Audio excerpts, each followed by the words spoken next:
Hey there, everyone. Good evening. John Henry Soto here, along with George Batista. Welcome to El Programa. We are this is live space for artists, filmmakers, musicians, creators who are navigating the real world of making art.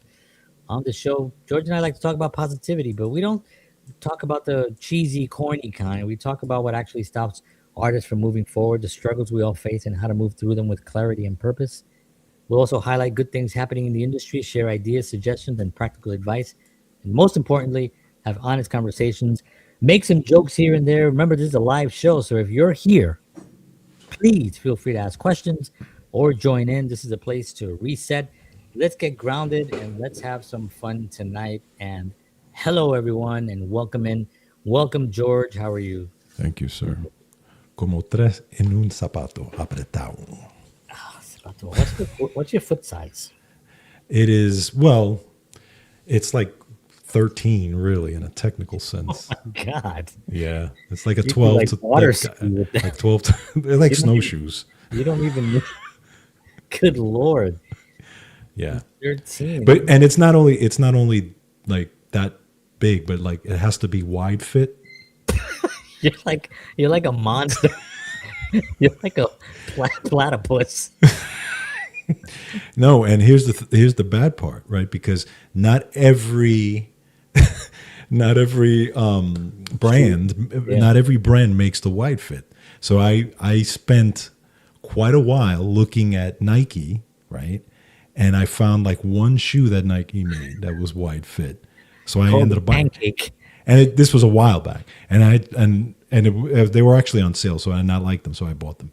But then when I went back to get some more, I could not find any wide fit at all. So Like a giant duck. yeah, it's really I'm really gonna have to get my shoes specially made. I think after Jordan was born, my feet grew. All the pressure, all the stress went to your I feet. had I had a I don't know what's that when the women get pregnant and guys get that whatever this is the sympathy Sympathy. You got sympathy. water getting to your feet. Yeah, it went to my feet. Jeez. Oh man. Well, George and I all of us actually we had a loss this week. Actually, it's a little bit more than a week now. But we lost Chuck Norris, who was one of our favorites, especially George here. George was an obsessed fan. As a matter of fact, I used to make jokes because George and I grew up together, and I'm just that's just what I do. Jerk. Yeah, I'm just yeah. That's a term you can use Yes. and has been used. But so I would always make jokes. But he didn't know that secretly I would watch every movie with my grandpa because my grandpa loved Chuck Norris. Because Chuck Norris, and this is we're gonna get into it now, but Chuck Norris for me always had a reason why he was fighting. Right. You know what I mean? Yeah. It wasn't like for just because he wanted to fight. He didn't want to fight. Right. That's his whole point, you know. And so he was more than just an action star. He kind of embodied discipline, resilience, and quiet strength. You know, that was what he embodied. You know, and and we're just a fan. We loved all the Chuck Norris jokes. You know, all the ones that are out there right now, which which they're still coming. Which I think it's Yeah. great. I Yeah. want them to continue forever because I think they're great and they keep that spirit alive. But George, you have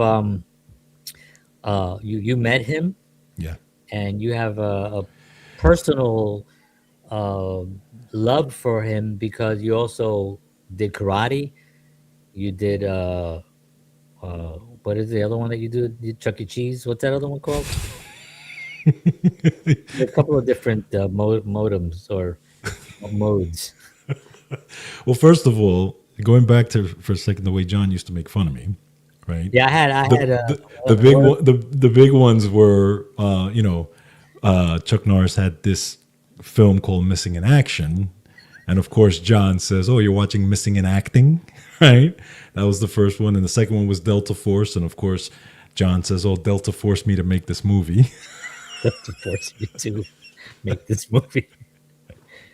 Oh yeah, So those yeah, are. he was. Of course, these are all kid humor. I'm much funnier Yes, now. yes, yes. We all know what you are. You're definitely something. Uh, But yeah, no, it's a personal thing for me. And I talked about it on my program as well because I did a little thing about him. Just really quick, when I was a kid, I was obsessed with him, and my parents would take me to all his movies. You know, but going all the way back to Silent Rage, like 1982. You know, and this was Lone Wolf before and the Cody. rating system. Yeah, So those and, now today would probably be R because he's shooting machine guns and right, killing exactly. thousands of But people. and you know, some of these movies were not. I mean, they were low budget movies. You know, Mhm. but they were, you know, Those just early ones, yeah, yeah, the early ones. But they were fun movies to watch. yeah. But I anyway. So they would. My parents would take me to watch these in the movies and to see the movies, and I was so inspired by him. I begged my mother to put me in karate, and she put me into YMCA on Castle Hill. The best come out of there. Yes, The best yes. karate people come out of YMCA. That's actually a And known fact. and I tell you what, I spent many years in that YMCA learning from Sensei John O'Leary, who you know, great sensei, and yeah, and it was all because of Chuck Norris, because it just, you know, I was fascinated by him, but not only just the karate stuff, but just how he handled himself, how he made his movies. You know, a lot of people don't know this. He made his movies. He tried to make his movies as realistic as possible. And he actually even talked about Bruce Lee because he was friends with Bruce Lee. We can get into all that, but he used to say, you know, in Bruce Lee that, you know, Bruce Lee would have 30 guys coming at him and not one of them would touch him, right? He would be knocking all these guys all the way around. Well, in reality, it doesn't really go that way, right? Right. You know, so he always wanted to make his movies realistic where he would get hurt, where he would get beat up, you know, and, you know, that type of stuff. And in some of his movies, he did get beat up, you know, and he did, you know, get surrounded by guys and he get into the fight. And some of them he got his ass beat too, you know. But again, that was part of the realism of his movies. He wanted to really kind of relate to people that way. Yeah. So yeah, good stuff. Yeah, and I always appreciated that because I knew, you know, later on as you know, I watched more of his stuff and more interviews. You know, that became more of my interest in Chuck Norris. Not necessarily during but the last 30 years, I guess, more into like his actual philosophies of Yeah. life and Mm-hmm. his actual how he, you know, the transition from film and he did television and I mean from the karate world, Right. you know, to film. This is a guy who was shy. Mm-hmm. You know, Yep. he was an introvert. Yep. You know, but he worked really, really hard. He wasn't naturally, he said it himself, he wasn't like just a natural talent. He Right. had to work at it and he was That's right. obsessed with it. So he worked really hard. And we have a couple of things that I'm going to play a couple of clips on his, the motivational part. By the way, Yep. can you hear my son screaming upstairs by any chance? Because he's A little, playing Roblox. a little bit. Sounds like a Okay. loud squeak. Yeah, that's my 9-year-old son playing Roblox with his friends. So yeah, so that part to me really made me more appreciate him, you Mm-hmm. know, not just as a film star, but definitely you know, his philosophies of life I thought were great. Yeah, You know. definitely. He wrote a few books on it on that, and one of the books was actually one of the books that he signed for me, and one of them was Zen, a book called Zen, Solution to Real World Problems. Mm. And I read that book from cover to cover. Great book because, you know, it goes into his life, but also just his full, overall, like you said, his overall philosophy. But it is one of those things where you see this is a guy who, you know, like you said, had to work hard for everything he did, Hmm. and you know, and then, but also even during the stardom, even during everything that, you know, he was considered a legend and an icon, always maintained his realness. Or he didn't get caught up into that life. Yeah, and people have to also understand that he was a legend before he got into film. You know, Correct. he was, so he already had legendary status in that world. Right. You know, it was just a transition to movies that Yes. really, you know, that was another progression for him. You know, but I think, you know, the mindset he approached life with a lot of structure. He was very focused, unwavering, commitment to growth, and he wanted to make sure that he got better, and that the Yes. movies got better, and that his acting got better, and all those things, because he was not a trained actor, No, he was not. and I think that that took a lot to kind of get him to where he was playing a character that we kind of identified with at certain points, and we kind of knew that this is the Chuck Norris character. It may Right. be in different scenarios and different things, but we knew that this guy was going to be have integrity. He was going to have a commitment to whoever he was defending. It was going to be he was going to be ethical. Right. He never played. Maybe I'm wrong about it, and I don't know enough of his movie, but he never played like the drug lord. He never played the No. ones that were the assassins. No. He always played the person that was trying to protect those that needed protection, those that Right. needed help. Right. Those were his characters, and I think that kind of went away. I think that type of storytelling. I think he was probably I would probably say he's one of the last ones that really took that to that level, Yeah. where now every hero now has to be complex and have tremendous amount of layers and have those kinds of complexities in it, which I understand for life purposes, and that is a thing. But Chuck Norris, nobody did it better than him. No, absolutely. And I Maybe think Steven Seagal, maybe. No, I'm I just kidding. think I think his, but like you said, he was a legend before he was as an actor, and I think his time as a martial artist, as a champion, and the work that he had to put in as a champion really set the stage for the rest of his life, right? Because the whole concept of when you're being in martial arts, what is it? It's a discipline.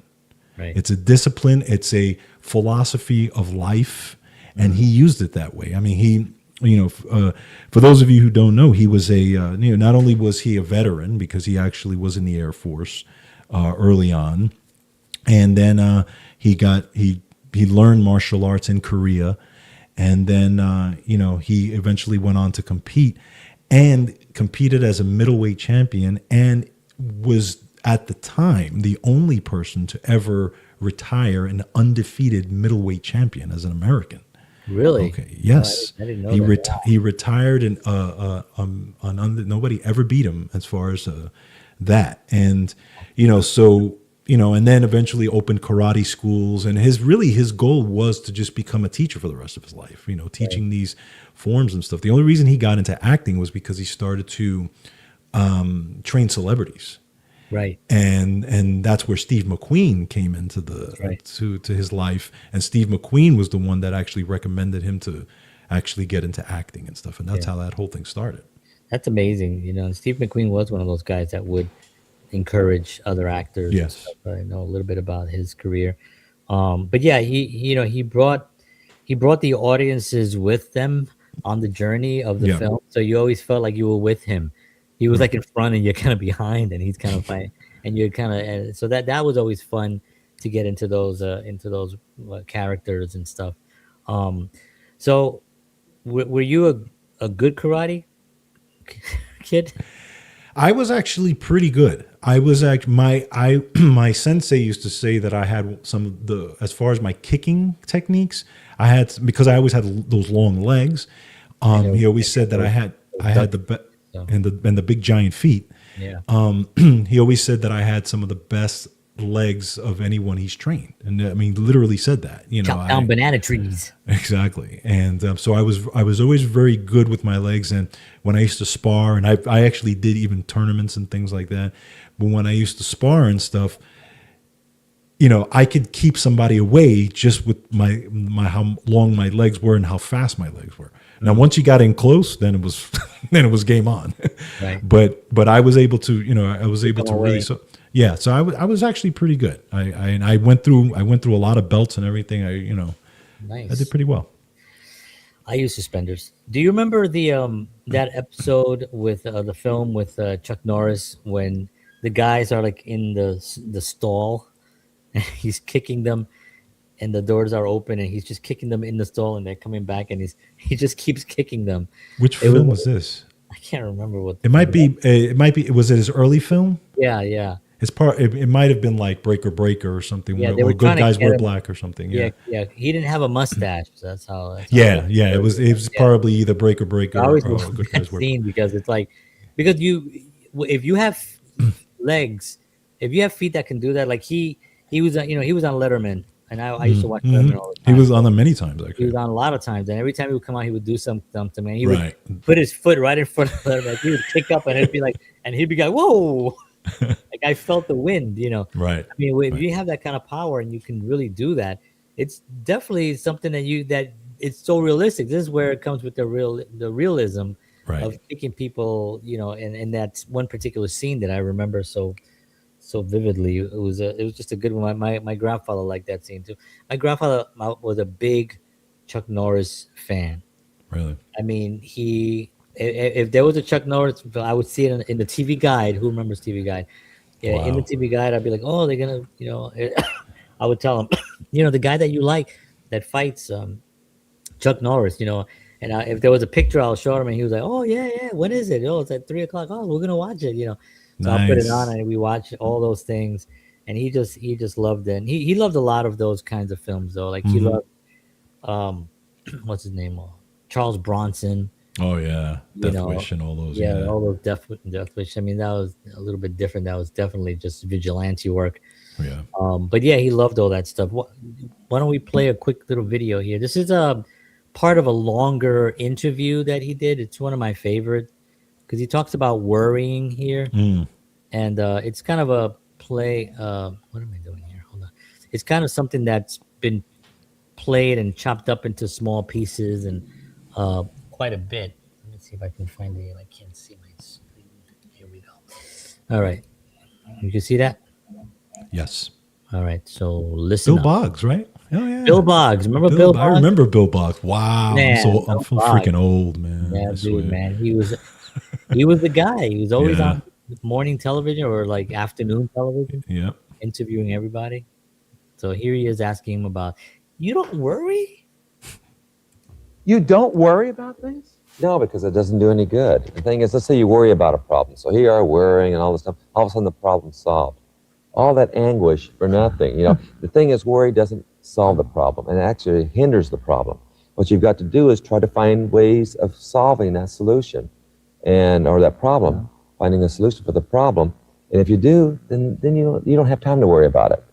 You're able to live by that. Oh, well, believe me, from the book, as you know, I've gone through a lot of ups and downs. The people see strictly my success, but they don't know where I came from. A kid who grew up in the back hills of Oklahoma, who was totally non-athletic, and I won the World Karate Championship. And the kid who was extremely shy in school, who had never even done a high school play or a book report. Now I'm doing this. The thing is, you find formulas, you find things that will help you work toward what you want. So, what do you think? I think it's easier said than done. So Yeah. Yeah. it's easier said than done. I kid. I was trying to cut it off before he said that. Right. No, but actually, he ended up with a positive thing. The two guys that were Right. talking about that clip, but yeah, that says it right there. I Yeah. mean, it's like you find something that you use as your foundation to give you the strength to accomplish the things that you want to accomplish. Right. And within that journey, worrying it's just negative energy. Correct. So being worried, and it's not. There's a difference. People say, "Well, how can you not be worried or concerned?" There's a difference of being on top of things or just worrying, because worrying doesn't actually solve anything. Being on top of things Cor- can solve correct. stuff. Actually Correct. doing this, you have to actually get out there and do so. So I love that. That's one of the things that, and I've shared that. I mean, since social media has been around, I've shared it for decades. That little clip of him talking about that numerous times, because I think it's exactly right. It just does not accomplish anything to worry. Again, the mindset of Chuck Norris, because remember, in order to accomplish those kinds of that level of success, without having the training of as an actor, without Right. having, and I mean, he literally had the name in that world, Yeah. but it takes a lot to come out of. That's why you don't see that many of them. You have Jackie Chang, you have what's the Lee guy, Oh, Jet Li and Lee, You have Yeah. these guys that come out from that world and do well, but there's not. You would think there'd be a lot more of them, but there Right. isn't. Right. And a guy who came in who's American, what I mean, who basically is not in that world of the he's not Chinese, he's not Asian, he's from America, but having been a world champion, Yeah. transition into that world as a karate guy. Right. You know what I Exactly. mean? And, like, it's really a wild story. I You think got to. it inspired things like the Karate Kid. Yes. It Yes. was a huge inspiration for that. You got to think though that at the time, right? Because again, he was friends with Bruce Lee, and him and Bruce Lee worked out and everything for a long time. Bruce Lee obviously put him in one of his films where they fought each other. It was one of the This other classic. guy who had great philosophies and great Correct. Classic. One of the classic fight scenes ever between ever. Chuck Norris and Bruce Lee was amazing. But the point being that you got to think about him saying to himself, right? I got to imagine there was so many doubts of him saying, "Can I do this acting thing?" Right. I'm jumping into this. It's one thing to be in this world, but now jumping into this acting thing that is completely different now. Yeah. Where your main action star in the world at the time is an Asian guy, right? Right. Bruce Lee, who was an icon in and of itself. Now I'm this blonde, blue-eyed guy who knows martial arts, and I'm just going to jump into this acting. He's got to be. I would The have assumed he. audacity. Exactly. He's got to be thinking to himself, what kind of balls do I have to do this? But yet like he's saying, he figured it out. He figured it out, but you know what? He came in also humble. Yes. You know what I mean? He didn't come in like like a wrecking ball. He didn't come in like he came in with a purpose. He had he's a very spiritual man as Right. well. His Christian faith is very strong and means a lot to him. And I think that he came in with that. So, you know, people didn't feel threatened. And I think, Chuck Norris, I think more than anyone else, even I might even say even Bruce Lee, and maybe that's pushing it, but I think he inspired more people to get into karate and to get into martial arts and fitness, I think, than anybody else. I mean, Chuck Agreed. Norris was the guy. Maybe Agreed. you could say, I don't know, you can say maybe, obviously there's Jack LaLanne, there's a Arnold Schwarzenegger. There's these guys that were known for just the fitness part of it.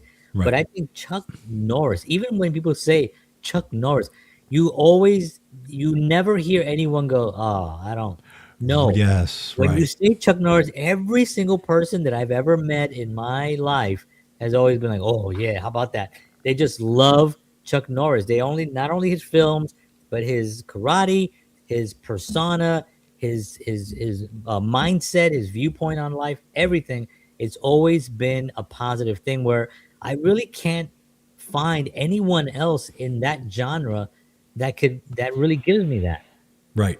Maybe Jackie Chan, because I think Jackie Chan is a cool guy, and I've seen a lot of interviews with him. But I don't know. Jackie Chan did a lot more films in his country Right. than Yes. here. Yes. Where I think Chuck Norris's films were primarily here, and they were huge. And but I think a lot of also like the guys who were the tough guys back then, they weren't necessarily karate guys, but they were the tough guys Mhm. in those movies. They also like outside of the films, they sometimes had rough lives. Right. They were drinkers, they were, smokers, they were ladies men, they had those, the Steve McQueens of the world, and these guys were, they had those where Chuck was a straight laced guy. And just like you said, nobody ever said anything bad about him, right? No. And this is what you told me, and to go into my little story, right? Because we always talked about this thing of, do you ever want to meet your hero? Right. Right? You're scared of meeting your hero because then Right. you have this But you have perception them of at this. You have them in this pedestal. And exactly. that's how you've always seen them. And then you're thinking like, okay, what if they are not, again, it's like the William Shatner thing that I went through. But Oh, my we God. still love William. Oh well, yeah, I mean, just you gotta love him. Yeah. But just a quick story. So So again, I had bought his book, The Zen Solutions to Real Problems, and I read it cover to cover, and he was on Howard Stern. I think he was promoting the book actually, and I worked literally like 10 blocks away from that, so I knew he was going to be on, and I knew the entrance where they come out. So I said, you know what, this is it. I got a camera. Keep in mind, this is before cell phones. Right. Okay, so I had like a Nikon camera, okay, one of those old fashioned Nikon cameras, and I had his book, and I said, I'm gonna meet the man. I'm gonna, and hopefully he doesn't kick my ass, you know. So sure enough, this was before I got to work, and I get there, and I'm listening to Howard Stern. I'm listening to the interview, and now my heart's like racing because I'm like, holy cow. So he comes out, sure enough, and he's got one or two guys with him. I guess one of them is a bodyguard or whatever the case may be. Like he needs a bodyguard. Like he needs it, exactly. You can kick your own bodyguard's ass. He's probably the bodyguard's bodyguard. So he comes out, and a weird thing is that there weren't a lot of people around. So I was like, this is perfect, right? So I went up to him, and and luckily his bodyguard was actually really cool. Like he didn't like stop me or anything like that. Yeah. He saw me with the camera and the book. So I said, hey, I just want to tell you, I really enjoy your work. And, and I said, it's okay if I get a picture with you. And he was like, sure, no problem. And he gave the camera to his guy. Oh, wow. Really? Your camera? Yeah, he gave my camera to his guy. And it took me, I'm in my 20s when this was, okay. I'm a little piece of crap, right? He takes me and he puts his arm around my shoulder to take the picture. Wow. And so now the guy goes to take the camera. No, of course, because I'm a freaking idiot, I didn't set the camera properly. Oh, no. So he goes to take the picture and it's not snapping. Okay. So now my heart sinks, right? So I'm thinking, great. Chuck Norris thinks I'm an idiot, right? So then the guy tells him, he says, yeah, the camera's not working. And I said, oh, and here's where it is, right? He looks at me, he sees how disappointed I am. So he goes, give me the book. He takes the book, takes the pen, writes his name in the book, and he gives it back to me with a smile.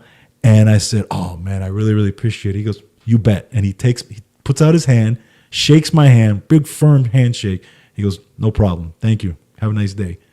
Gets in his car and goes. That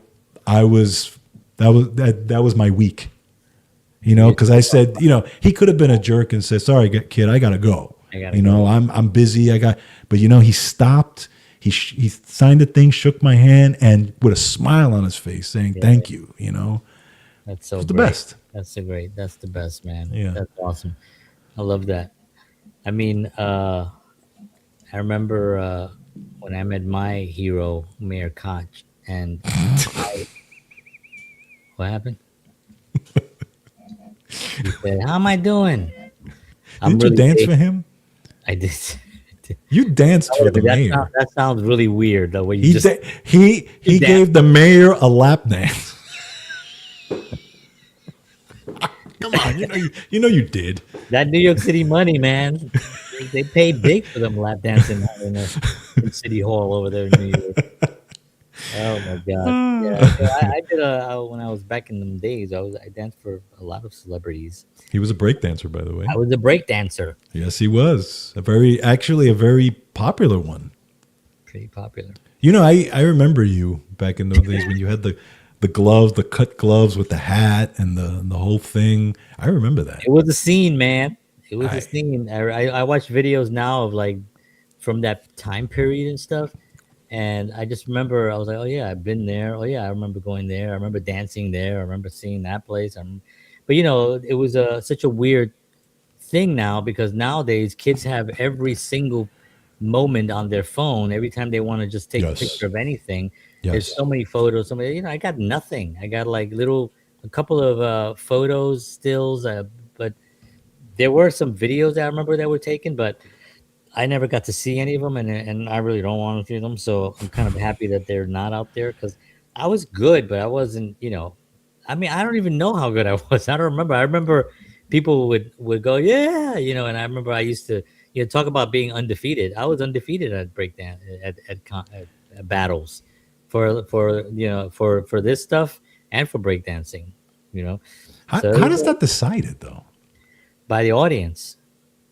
So it's like the applause that you get, Yeah, or yeah, the audience. You interesting. can hear it, and then by the end of it, everybody's like, ah, and then that person would either turn around. I've had people like they would just kind of turn around to there and try to find somebody to go in, and Right. then as soon as they hesitate, the audience they are not sympathetic.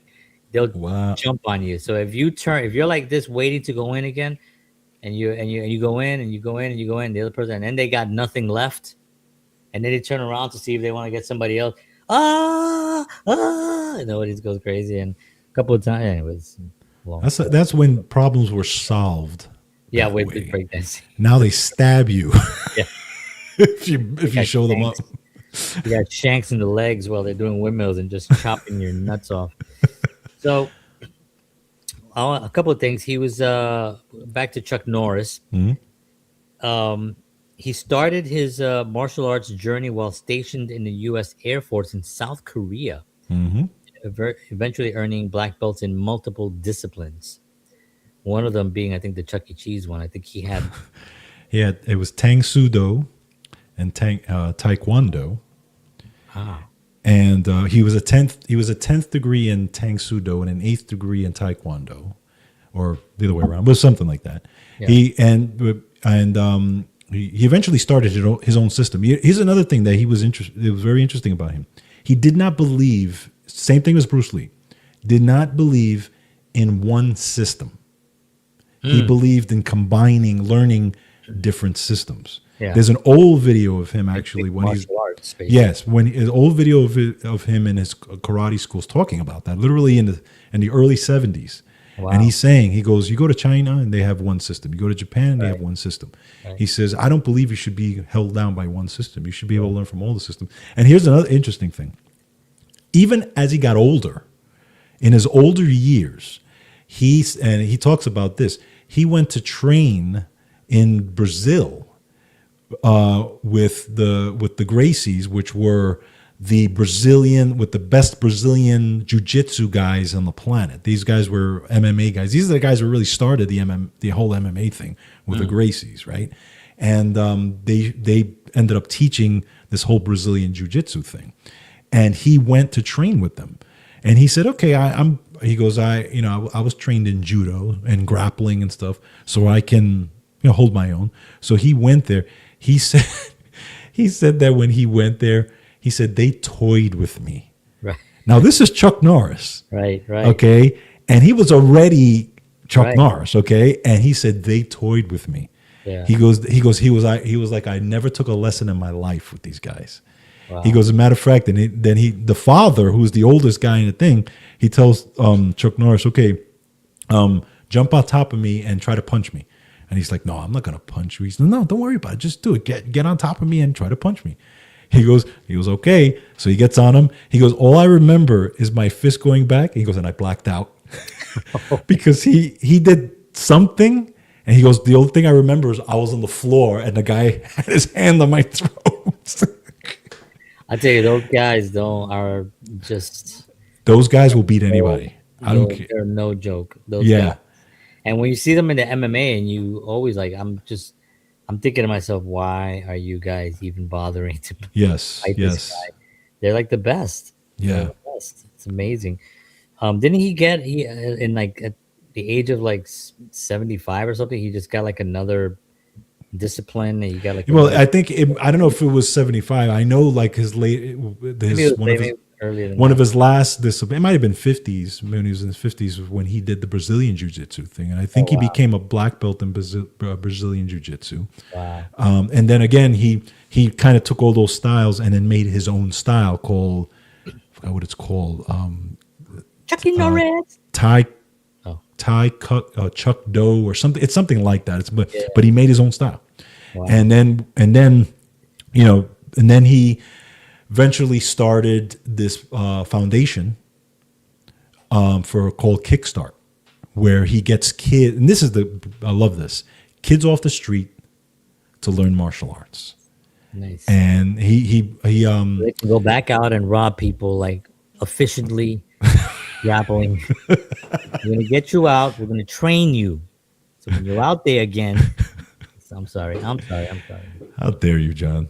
I'm But sorry. no, he did, and he's actually he talked about it even on his Walker programs. He's promoted it where he's brought kids off the streets who are on drugs, trained them. They became black belts, and they became his teachers. They became teachers of his. You You know, know, the thing about that is that's so great is that you take these kids that don't have a discipline. They probably just never been disciplined, and they've always been made wrong. They've always been made like you're the problem. You're the problem, and then you give them something to focus on, and you show them that this discipline is not to fight. This is to correct. not Not fight. fight, right? This is a discipline for your life to put order into your life, and I think so many kids need that. So that program that which I've heard of as well is just a great thing. Yeah, and this is, and again, it goes back to when I got into it. That's what I learned. I Yeah, learned you're not only you're learning the discipline to number one, stick with it. sure. That's just that in and of itself. And here's a question. I mean, your current discipline right now with health and fitness and everything that you've done with music, playing drums. I mean, I think Yes. that you can actually say that that came from Chuck Yes. Norris's and reading his book and just being having that discipline under your belt. Correct. Discipline is, and you think about discipline, man. He was so disciplined all of his life, which led to a great quality of life for him. Right. We go back to, I always talk about quality of life as the number one thing. Right. He passed away at 86 years old. He was making a freaking video 10 days earlier Yeah, of that him was such a freak thing. of him sparring 10 days earlier than that, okay? But yet a great quality of life. He had a huge farm. He would do his work on his farm. He doing these things, okay? Never stopped, just always going and stuff like that. And you think about it, I always say, if you would tell me if I would have an impact on people's lives like the way he did, and then also have a great quality of life all the way to the end, and then I'm gone at 86 years old, I'll take it. Yeah. I'll take it. You know what I'm saying? Because there are people I know who are 86 years old have a horrible quality of life. I know people who Horrible. are in their 50s who have. That right, exactly. And yet he maintained it with the total gym, all that type of stuff, right? He was big big part into was that. fitness and stuff Yeah. like that. Discipline is such a thing, and you and I have talked about it a lot. Yeah, I've done full shows on just that one word. Yes. We've done shows on it too because, and not to say that I'm like I do have a lot of discipline on a lot of things. Like I eat well. I just got the okay from my chiropractor to join a gym again.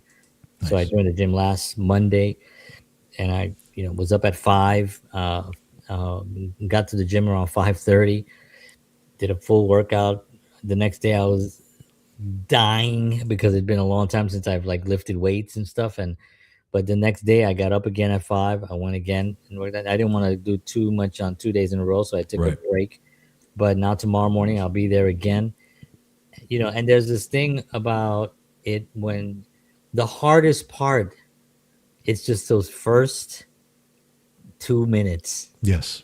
The first two Yes. minutes. If you give yourself 2 minutes to talk yourself out of it, you lose. But if you take those 2 minutes and you beat those 2 minutes, you take those 2 minutes and you beat yourself. Right. In those 2 minutes, you overcome the negativity and the tiredness and whatever it is in those 2 minutes. It could be even 30 seconds. Honestly, it could be 30 seconds where you just say, no, I'm gonna get up, pull the sheet off, run. I got like my rituals in the morning that I do. I throw cold, freezing cold water on my face. It's like one of the first things that I do. It kind of gives me a jolt, and then I get a little bit of coffee, and just once you get up, you feel so much better. I feel horrible, and I'm guilty of doing it. Like not recently, but back in the day, I would think I'm gonna get up, and then I stay in bed and I'll sleep for like an extra 2 or 3 hours, and then I'm up, and then it's like 10 o'clock or 9 o'clock, and you're just like, now I'm home. I get home like at 6, I do my show at 7. Right. By 8 o'clock, I've already done all my emails. I've done by 10 o'clock. I'm like so far ahead of the game. It just makes you feel good.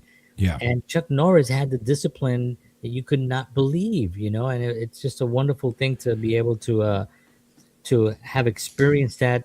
The fact that he lived while we were alive, that whole experience is always a wonderful thing. His big break came in the film. He started alongside Bruce Lee, like you mentioned earlier. What is it? Way of the The Dragon, Way of the Dragon. Yeah. 1972. Introduced him to the global audience. Later, he became a major action star in the 80s with films like Missing in Action and Delta Force. His television series, Walker, Texas Ranger, made him a household name and ran for 8 successful seasons. Only because he stopped it, by the way. Right, he could He have could probably have kept keep he going. could have kept Yeah, going. Yeah. could have kept going. Absolutely. As we talked about earlier, he's known for his strong Christian faith, which became part central of his life and influenced many later in projects and public speaking that he did. Discipline was a defining trait. Yes. He often credited his strict training routine and mental focus as the foundation of both his martial arts and acting careers. That is so true because martial arts, I don't do any martial arts. I don't have any discipline on that, but I have discipline in playing music. Right. I have discipline in writing and in acting. And, I was just talking to George right before we went on, where I had an audition and I booked a job actually, and I worked. I researched that show. I watched episodes of it. I got the tempo down. I knew my lines. I went over my lines. I did my lines in different ways, different format, different. I talked about improv. These are all disciplines that I have in me when it comes to like these kinds of things. And I think that having that ability, and you get better at it. See, that's the thing. It's not you don't wake up one day, or maybe some people do, but you don't wake up, or at least I didn't wake up one day and say, like, I'm disciplined. Right. You know what I mean? It's just Right. it was like I'm better now than I was yesterday, and Yes. now I'm gonna Yes. hopefully tomorrow I'll be better than today. And then Right. you just keep going with that viewpoint that you're just gonna be better today than you were yesterday, Right. and you're gonna do more of the things that you said you were gonna do, tomorrow that you said yesterday, and just continue that on that path is the only way. Yeah. I mean, discipline really, I mean, when it comes down to it, is doing the thing when you don't feel like doing it, right? Whether it's the workout, whether it's the eating good, whether it's whatever it is. Those times like you talked about when when you're defeating that little voice in your mind and you're still going to do it because once you do it, whatever it is, then you don't regret doing it. Right. It's like when you don't feel like working out, but then you work out and you're like, I'm glad I did that. Yeah. You know what I'm saying? And like I always talk about on the show, okay, if you can't get up early, then you pick a time Yeah. that works for you, whether it's after work or at the gym or, whatever the case, you pick something that you're going to stick to, that creates the system, which creates the discipline and that you could do it all the time. Not all of us wake up in the morning and are gung ho to work out. Right. So you pick a time that works for you. And that's part of the discipline thing, Yeah. but Is it's it a big eating? thing. Is it eating good or eating well? I don't know. I say both. Do you? I do. So I say beyond eating right. eating right, see, that's another one. Is it eating But right, how do you, I mean, eating eating right? well, How do you, eating good? eating good, I mean, eating eating well? good could just be like you know how to use a fork. Well, but can you say eating wrong? Like, like Right. Poke your eye out. you poke your eye out with a fork. You're not Right. really eating right.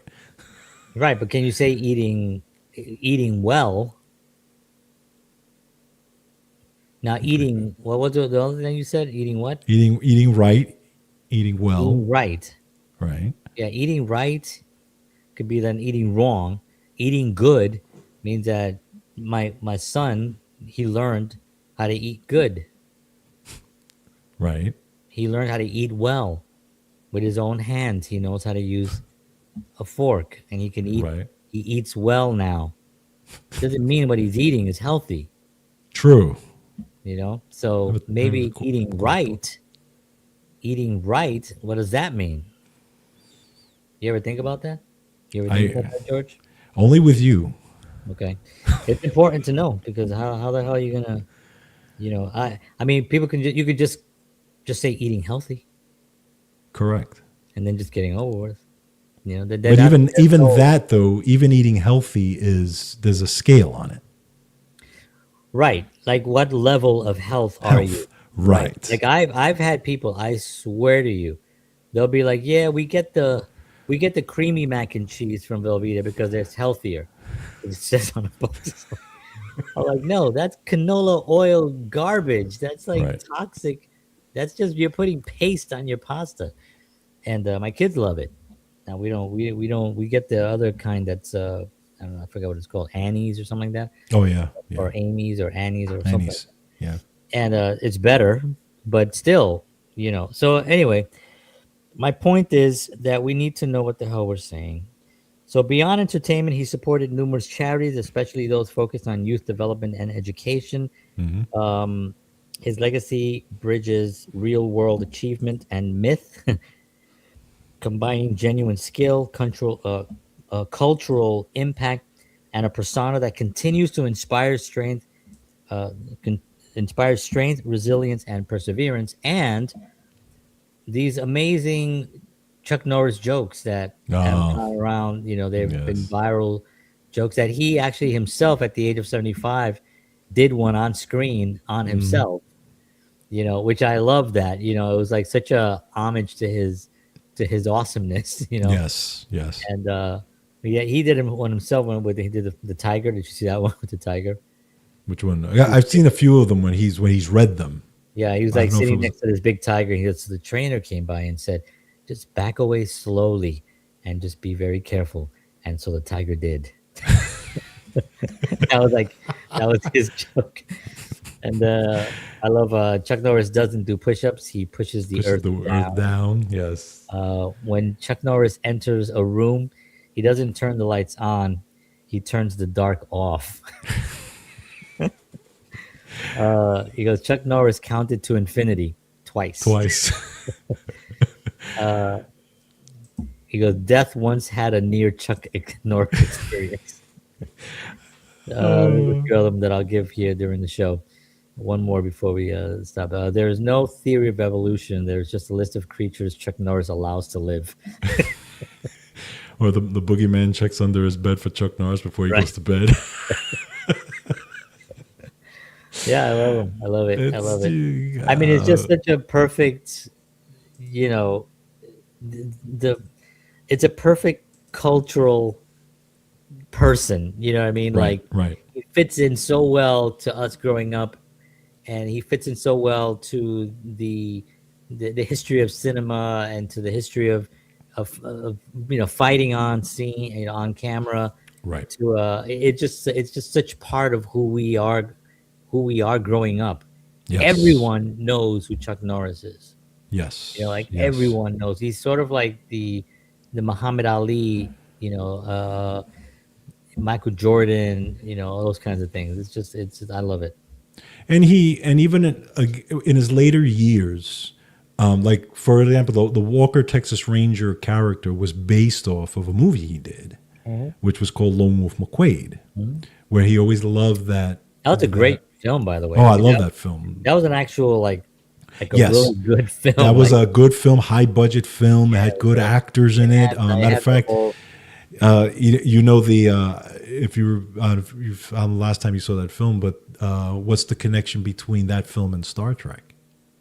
It's been a while. I don't know this, but it's been a while Okay, since I watched it. his partner on that film was the guy who played Chakotay in Voyager, Ah, Robert Beltran. Robert Beltran. Okay. Yeah, a young Robert Beltran at that time. That was the first time I had ever seen him in Wow. anything. And you talk about this is like 1985, maybe Yeah, yeah, yeah. something like that. That was a But great film. It kind of had like it's one of those films that you could see Clint Eastwood yeah, could have done, yep. one of those guys that from that John, what's the guy that I just mentioned earlier? Charles Bronson. Charles Bronson. Yep. Obviously he has they're different. They bring different things to the table, but the storyline and Yes. the film and the way it was shot, it was a high budget film done really really well. So it was cool that Texas Walker Ranger came out of that. Yeah, and he was in again later on in a lot of his films where he started to kind of produce more, executive produce, and Yep. kind of have input on these things. He wanted to, like, going back to, he wanted to put more meaning in the stories and in the film itself. Like there's a film a lot of people may not associate him with, but is when he was older. It's probably, I would say, maybe one of his last later films later in his life, called Hero and the Terror. And in this film, he plays a cop who was traumatized by a serial killer, who, and they kind of go, it's a piece that goes back when show him when he was younger, where the serial killer literally like almost beats him to death. Oh, jeez. And later on, in his becoming a cop and stuff like that, the film is him dealing with the traumatic experience of that serial killer almost beating him to death. But at the same time, that serial killer has started killing people again later, and he's the one that has to go find him. Right. So he has to wrestle those demons and get through those demons to try to find that serial killer and finally get him, because that serial killer is killing cops and is killing people and stuff like that. But he wanted to show the really really vulnerable side in that film, Right. and a guy that was What really year was that? wrestling with it. It was probably in the early '90s, maybe Okay. right as Texas Ranger was starting, or maybe a little bit before that. Okay. But it's just an interesting film where it's not a, I mean, yeah, he does do his action, and he towards the end he fights the serial killer and he puts in his martial, but it's not really a martial arts film. It's more of like a good story, Yeah. and you could see later like he really wanted to put that type of stuff in there. Yeah, I mean, he was becoming, those 80s films, he was sort of like Chuck Norris, the martial arts guy in these films, Right. and as he became more of a name, he had a little bit more control. He can Yeah. do a little bit more, and then he can have a little bit more meaning and bring his own. Right. He had a little bit more power, more control, and that was the development as an actor. Yes. As a development as an actor, as a producer, and even director probably on some of those episodes as well. So I Yeah. think that part of it, is where you really can see that he put work into the development of his own, because again, it's the discipline of that part of the craft, Right. which is something that it's really difficult to make. I mean, the acting is kind of like an insane thing, right? I mean, I've Yeah. talked about this on my show. It's like you just have to pretend to be something else, and get people to really buy it. Right. Fall in on it. And it's all we're doing is taking the human condition and presenting it in a way that makes people feel what the writer is suggesting in their text. Right. And that is the simplicity of acting, is that how you get there. Again, just like he was talking about the different techniques, Yeah. there's a lot of different techniques that you can apply in as an actor. And there's sometimes there are actors that don't even have any technique, that didn't even go to the Russell Crowes and Tom Cruises of the world, never went to acting classes or schools. These are Academy Award winning That's amazing. actors that have done big budget stuff. And I mean, Russell Crowe is Russell Crowe, and he's never taken an acting class in his life. You mean some people just have that? Well, I think that when when you read a lot, when you experience life a lot, you tend and then you want to go into the work of of a performer, of a player, of an actor. You have to have enough.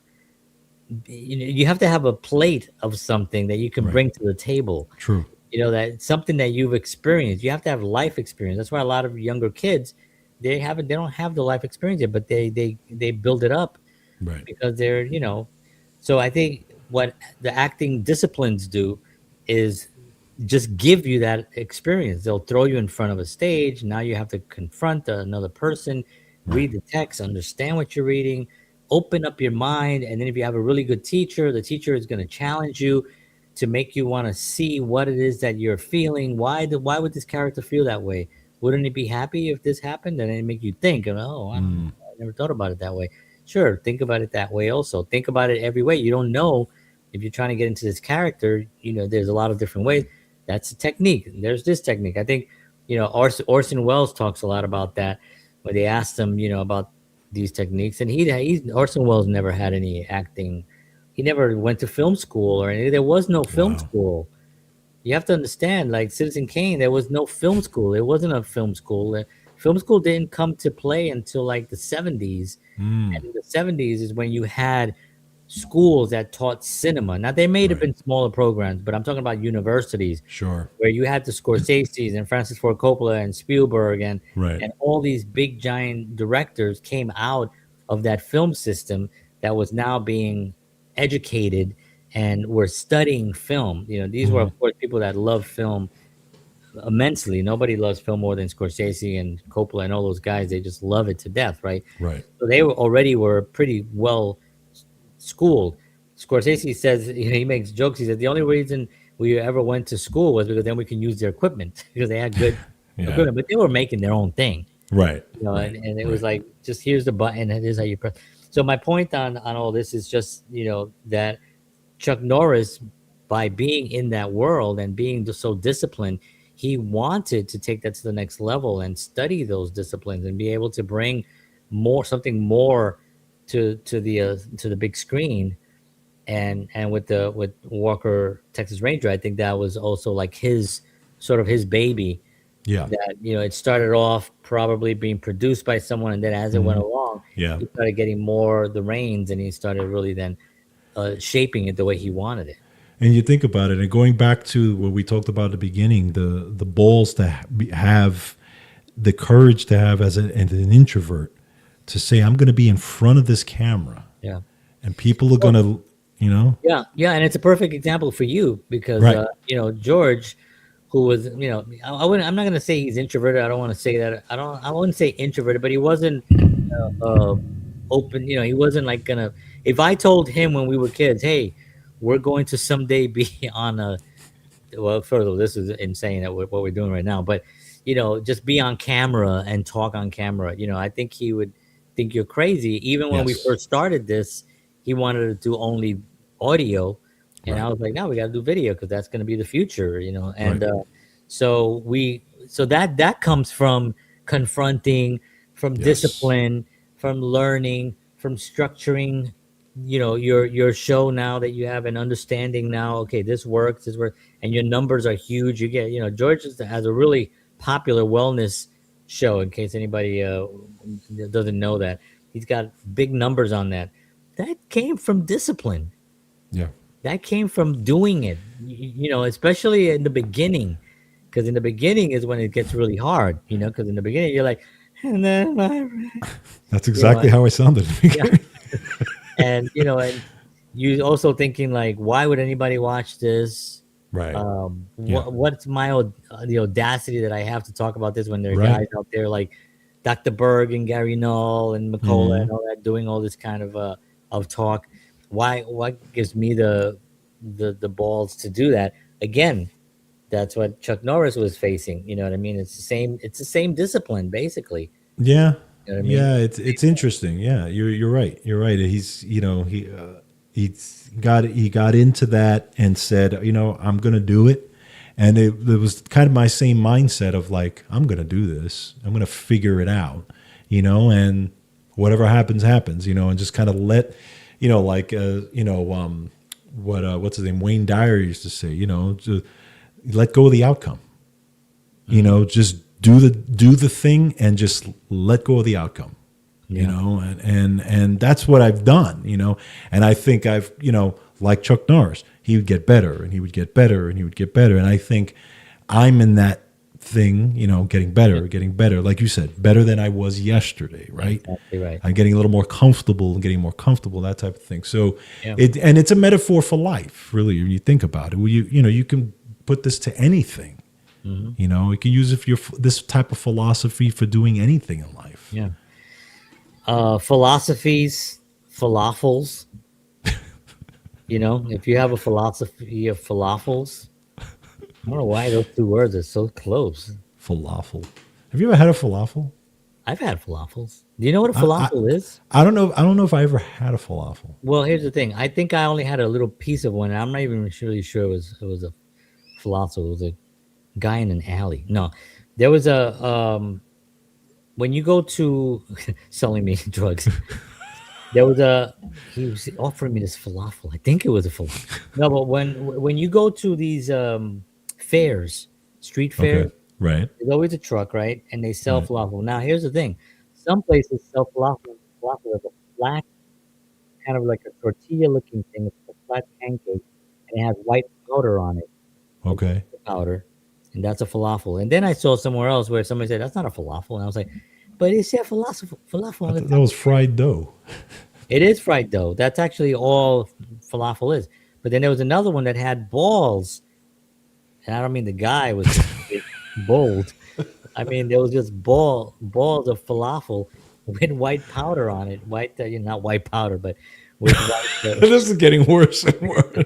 There was a guy then in an you alley dip gave me it in the crack. a No, guy in an alley gave me balls with white powder.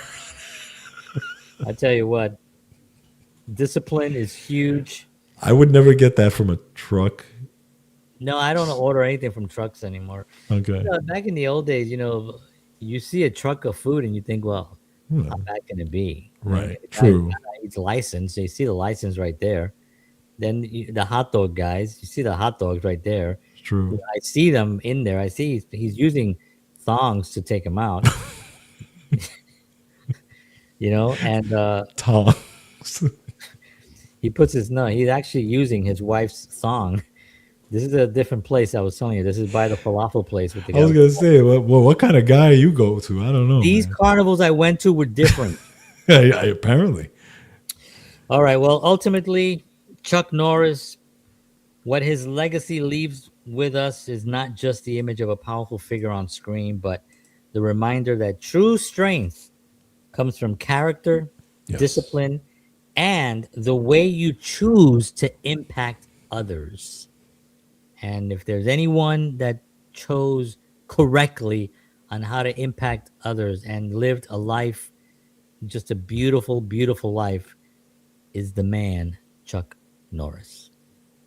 Agreed.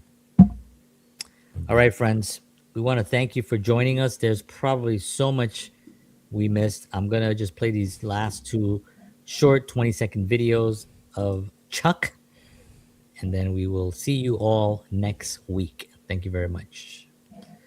And now I have to press buttons. And now I'm still pressing. And now I'm pressing buttons.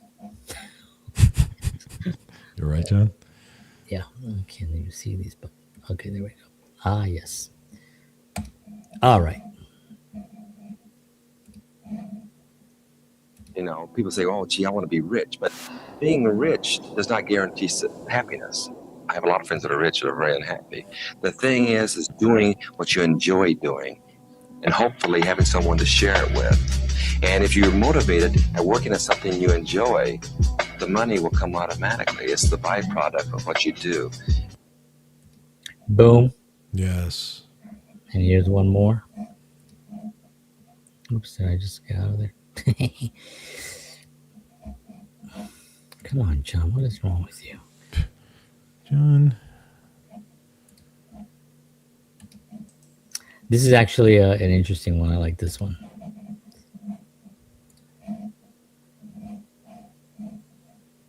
There's no other choice but for me to use the ability that I have, because that's the difference between violence and action. It's the philosophy of when you use it. And if a person tries to avoid a violent confrontation, but he's finally pushed into the corner where there's no way out, then we want to have the ability to cope with it. And that's basically the character I project on the screen, is the guy that tries to avoid it.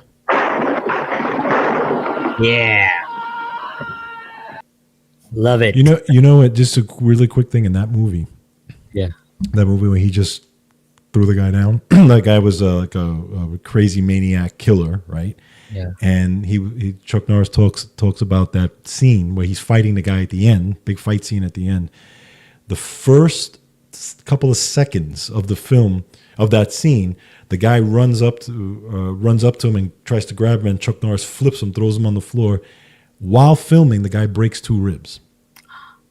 Literally right there in the first 2 seconds of the scene, right? Oh no. And Chuck Norris tells him, "Listen, the actor's name is Brian Libby, and Brian he's played a lot of villains and in films and stuff. So anyway, so he breaks 2 ribs, and Chuck Norris told him, "Listen, we should use a stunt double for these." He's like, "No.